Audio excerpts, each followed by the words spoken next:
Alexis Moncayo y Licenia Espinel comparten un diálogo con el invitado. En Punto Noticias hablamos de...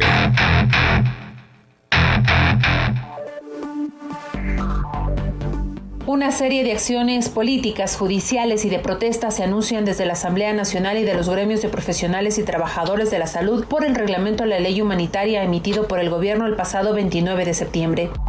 Los legisladores María José Carrión y Homero Castañer dijeron que pedirán la comparecencia de los funcionarios y autoridades de la salud para que expliquen por qué se emitió un reglamento que contradice lo aprobado en la ley humanitaria relacionado con la estabilidad laboral de los profesionales y trabajadores de la salud que laboraron durante la emergencia sanitaria derivada por la pandemia del COVID-19 y que hoy denuncian desvinculaciones.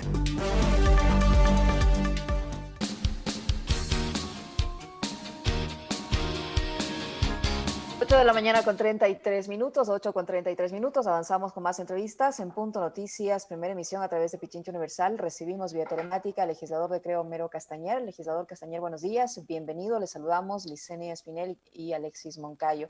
Esta ley humanitaria no termina de convencer a diferentes sectores, entre ellos precisamente los trabajadores y profesionales de la salud, que una vez que se el respectivo reglamento a esta norma se quejan de que contradice lo que está establecido en la ley que fue aprobada por la Asamblea Nacional. ¿Es así, legislador Castañer? ¿En qué medida esto contradice lo que se aprobó en la Asamblea? Muy buenos días, Licenia. Un saludo a todos quienes nos siguen en este diálogo. Efectivamente, primero, una ley que venía con el carácter de urgente, con el carácter de paliar los efectos de esta pandemia del COVID que estaba afectando y haciéndole pasar mal a miles, millones, diría, de ecuatorianos. Tenía 30 días después de su aprobación para ser expedido su reglamento. Y un reglamento que llega 100 días después. Muchas de las del articulado de la ley tenía que ver con el estado de excepción y con plazos posteriores al estado de excepción. El estado de excepción terminó a mediados del mes de septiembre, entonces realmente sí nos ha molestado, nos causa asombro de que un reglamento llegue tarde y mal, y voy a referirme por qué llega mal. Porque tal vez uno de los articulados más, digamos, solidarios dentro de esta ley que aprobó la Asamblea Nacional tenía que ver con la estabilidad de los trabajadores de la salud. Cuando hicimos el análisis en la Comisión de Desarrollo Económico, tomamos en cuenta dos temas. Primero, han sido los trabajadores de la salud quienes se han expuesto a sus familias, se siguen exponiendo, y casi 20,000 trabajadores de la salud a nivel nacional no tienen estabilidad, tienen contrato ocasional o nombramiento provisional. Y la idea era darles un nombramiento definitivo, reconocerles ese cuidado que están dando por todos los ecuatorianos. Y lo segundo, despolitizar el tema de la salud. ¿Sí? Siempre en todas las instituciones públicas históricamente ha habido un manejo clientelar, es decir, gobierno que llega o ministro que llega o partido que llega pone a su gente. Y hay una rotación muy alta. Yo solo le comento, Licenia, por ejemplo, en el Seguro Social, en los últimos 7 años ha habido 7 representantes del presidente de la República en el directorio y 15 directores generales, solo a nivel de Seguro Social. Entonces eso demuestra que hay una rotación muy grande en el tema de la salud y que necesitábamos darle estabilidad. El articulado que aprobó la Asamblea era claro, el artículo 25, el cual decía que por esta ocasión, con excepción por única vez, todos quienes tienen nombramiento provisional o contrato ocasional en la salud pública recibirán después del concurso de méritos y oposición el nombramiento definitivo. Ese artículo no fue vetado por el presidente, fue aceptado tal como se fue desde la Asamblea Nacional, y ahora resulta que este reglamento que viene desde por decreto ejecutivo deja discrecionalmente el tema de otorgar esos nombramientos, es decir, dice que se hará un análisis geográfico de necesidades, que paulatinamente se abrirán los concursos y que realmente eso deja prácticamente en letra muerta el espíritu y la esencia de lo que aprobó la Asamblea Nacional. Pero ahí, legislador, yo le quisiera plantear, muy buenos días, la duda de qué es lo que prima o qué es lo que se debe imponer, el reglamento elaborado vía decreto por parte del Ejecutivo o la ley aprobada por la Asamblea Nacional. Alexis, muy buenos días. La ley, definitivamente la ley, un reglamento no puede contravenir una ley, si bien es necesario para ejecutarse, pero no tiene que ser el reglamento una cortapisa o boicotear a la ley. Por ejemplo, nosotros en la ley, cuando hicimos el análisis, hablamos de todos los trabajadores de la salud, no solo médicos, no solo enfermeros. Hablamos, por ejemplo, de trabajadores administrativos, o acaso una persona que tiende las camas de los hospitales no está expuesto a carga viral, un chofer de una ambulancia no está expuesto a carga viral. Es decir, se necesitaba reconocerles a todos, y ahora en este reglamento, en el artículo 10, se habla justamente de que se hará un estudio sobre este tema. En ese sentido, varios legisladores nos hemos unido, pero más allá de la unión de varios legisladores de diferentes bancadas, hay 300 representantes de estos gremios, de estos grupos de trabajadores de la salud del país, con quienes lamentablemente va a emprenderse acciones de protesta y acciones legales y constitucionales para votar al tacho de la basura o para que el presidente de la República tenga la sensibilidad de reformar este reglamento. Legislador Castañer, ¿usted cree que esto fue premeditado, tomando en cuenta lo que usted nos acaba de señalar, que tenían 30 días para presentar el reglamento, lo hacen en 100 días y lo hacen de tal forma que lo vuelve inaplicable a la ley, con lo que se está afectando a 19,000 profesionales y trabajadores de la salud? ¿Usted cree que esto fue premeditado? Bueno, yo no pienso que sean tan maquiavélicos. No pienso que sean tan maquiavélicos. Lo que sí creo que están jugando. Están jugando con el pueblo ecuatoriano y aquí están jugando con los trabajadores de la salud. Si había un tema que era intocable, un tema que era prácticamente, le digo, de un reconocimiento nacional, era hacia los trabajadores de la salud, y ese fue el espíritu de la ley. Nosotros vamos primeramente el día de miércoles a tener una resolución dentro de la Comisión de Desarrollo Económico para que se conozca en el Pleno y que el Pleno se pronuncie, primero rechazando ese pretendido reglamento que contraviene a la ley, segundo, una acción en la Corte Constitucional justamente para que esté por encima la ley del reglamento, y tercero, ya una acción judicial en el contencioso administrativo sobre lo que es una acción de protección, es decir, a estos trabajadores de la salud se les está violando una garantía, un derecho que les da la ley sobre un reglamento que fue mal elaborado. En materia general, legislador, ¿qué le ha hecho al país la aprobación de la ley humanitaria? Por ejemplo, en tema estrictamente laboral. Hemos visto noticias en los últimos días que dan cuenta de que al menos 400,000 personas se han quedado sin trabajo durante estos meses de la pandemia. Entonces ahí yo sí me planteo esa inquietud y esa duda sobre qué tan beneficiosa fue la aprobación de esta ley. A ver, Alexis, no siempre lo correcto es popular. Voy a hacer una analogía rapidísimo.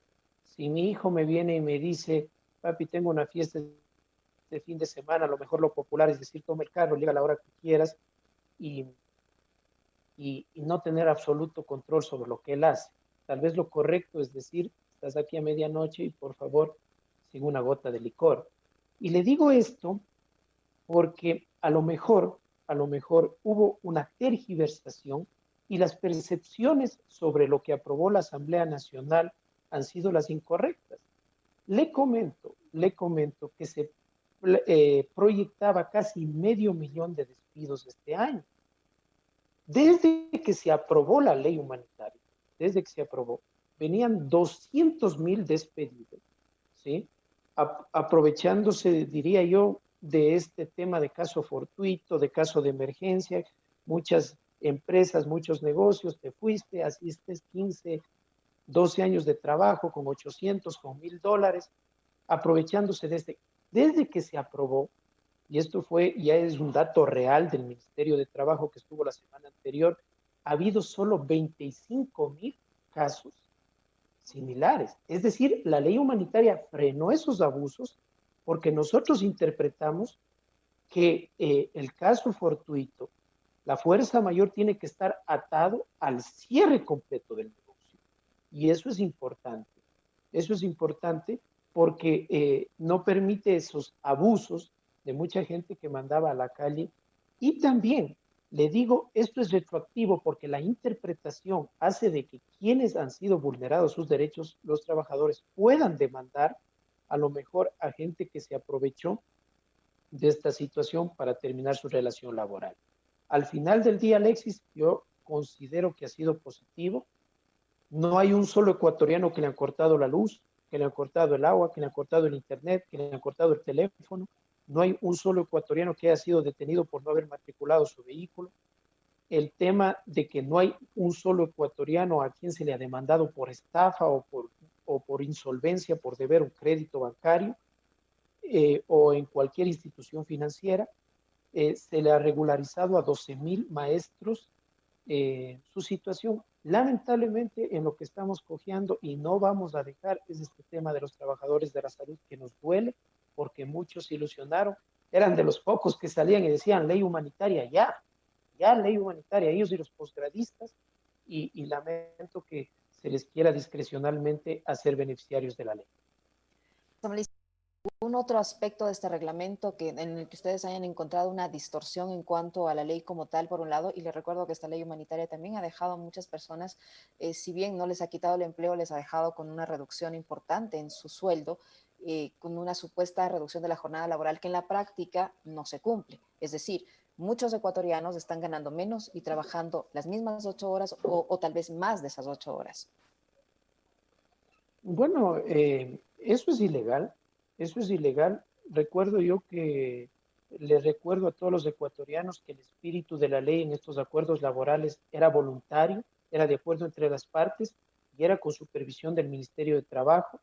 El espíritu fue claro: si una empresa antes vendía 100 con 5 trabajadores, ahora está vendiendo 50, a lo mejor no puede mantener esos 5 trabajadores, sino para mantener esos 5, en su defecto tendría que reducir la jornada laboral o acoplarse a la situación.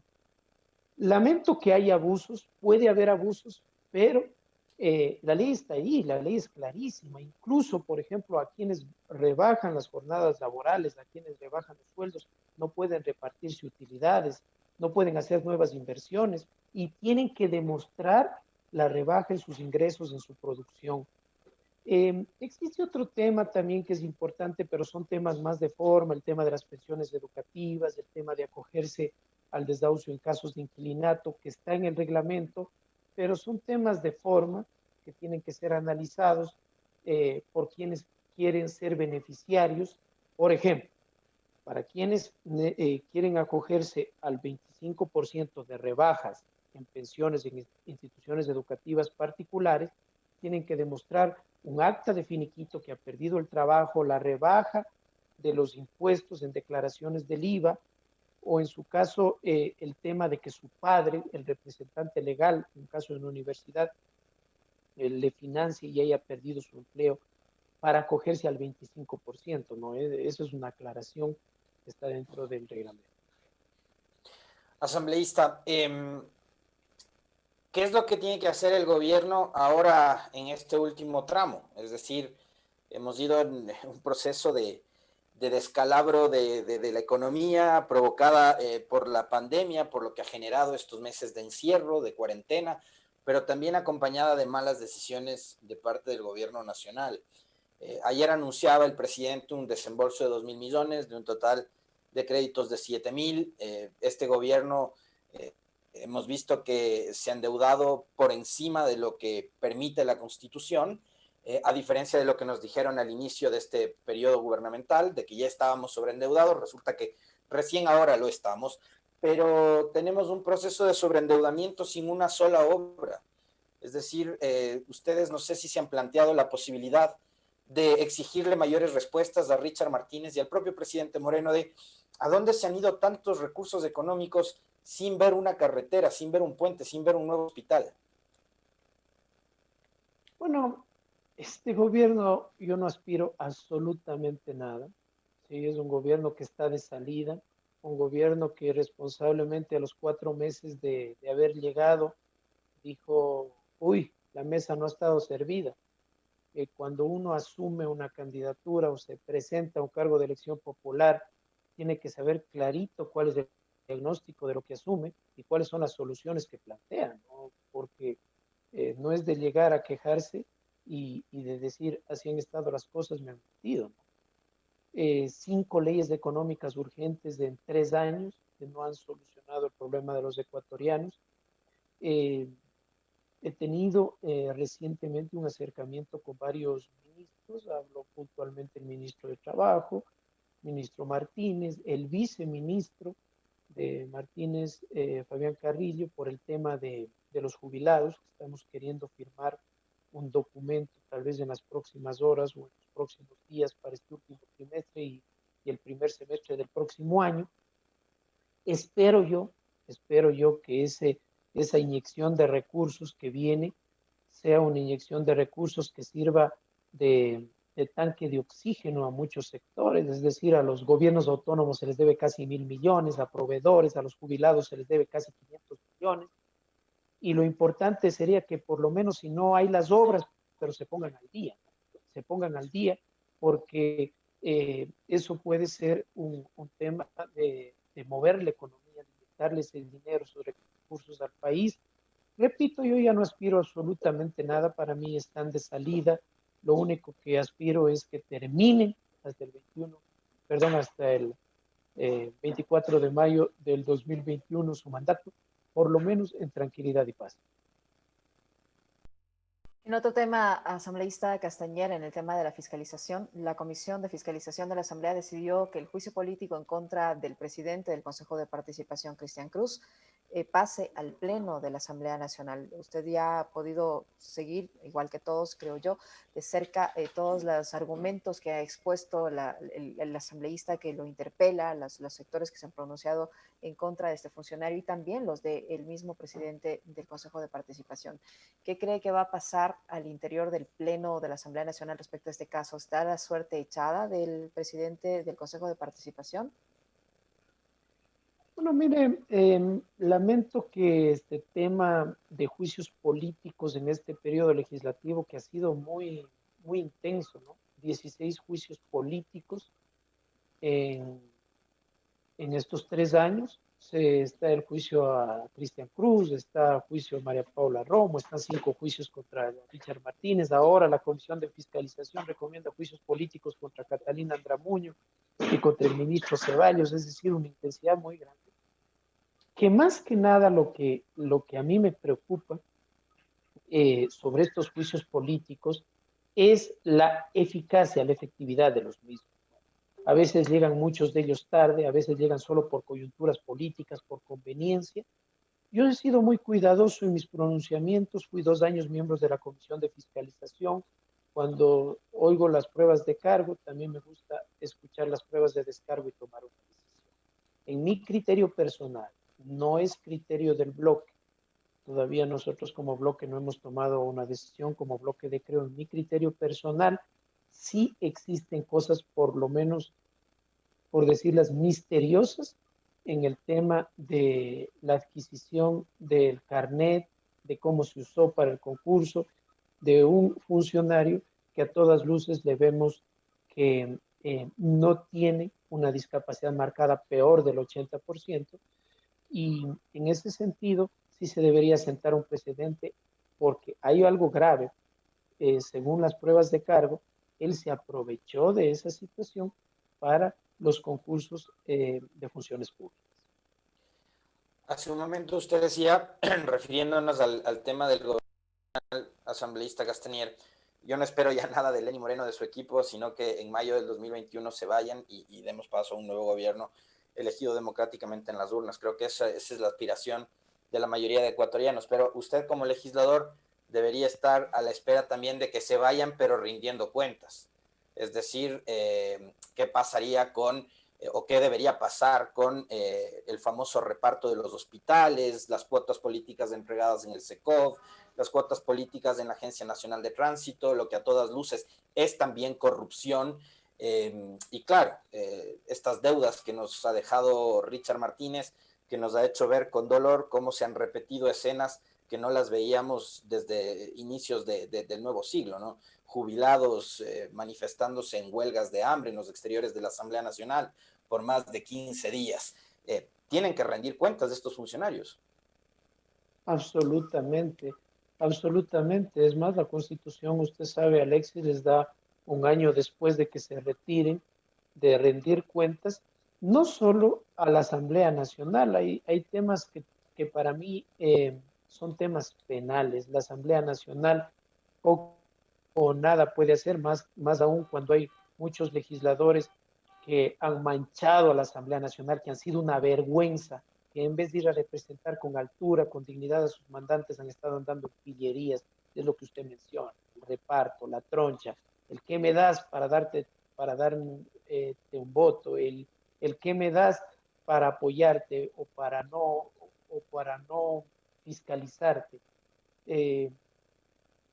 Yo hacía cuentas, de $2.500 diarios, dice que recibían en la Agencia Nacional de Tránsito. Eso es por dar turnos, por dar exámenes sin licencia, eso es casi $500,000 al año. No, ahí, eso es un tema penal que tiene que averiguarse quién permitió eso y que tienen que ser sancionados con el máximo peso de la ley. Si hay algo que me alegra, Alex, algo que me alegra de lo que está pasando, es que se está sentando precedentes. Se está sentando precedentes. Vamos ya con más de una decena de legisladores, los cuales ya han sido separados, destituidos, otros se han retirado de sus cargos, han renunciado por estos actos.